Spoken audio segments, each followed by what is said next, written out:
આ છે ને આપણી ચોકઠાબાજી જે આપણે રમીએ છીએ કે તમે જેને હવે લૂડો કયો છો, તો પહેલા છે આપણા ગઢિયાઓ છે ચોકઠાબાજી આપી ગયા, બરાબર. ચોકઠાબાજી આવી રીતના છે, ગોઠવેલા હોય બધા, બરાબર. કુકડા છે, ચોકઠા છે, એવી રીતના એને ચારે બાજુ છે 4 જણા ચોકઠાબાજી ની અંદર છે. પહેલા પાસા આવતા અને હવે છે કોડિયા આવે. પહેલા શું આવતું? પાસા આવતા ને હવે આવે છે કોડિયા. આખું આના ઉપરથી છે ચોકઠાબાજી ની ઉપરથી તો ભાઈ ગીત આખું બનેલું છે.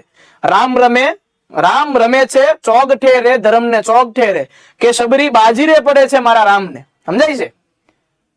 પહેલી બાજી રમ્યા રામ જનકપુરમાં જઈને, કુમકુમ પગલા પાડ્યા રે માએ પાડ્યા રે, કે શબરી બાજી રે પડે છે મારા રામ ને. સમજાય છે? બીજી બાજી રમ્યા રામ અયોધ્યામાં જઈને, રામે તીરથ કાર્યા રે, બરોબર. પછી ત્રીજી બાજી છે એ બધી જગ્યાએ છે રામ ભગવાનના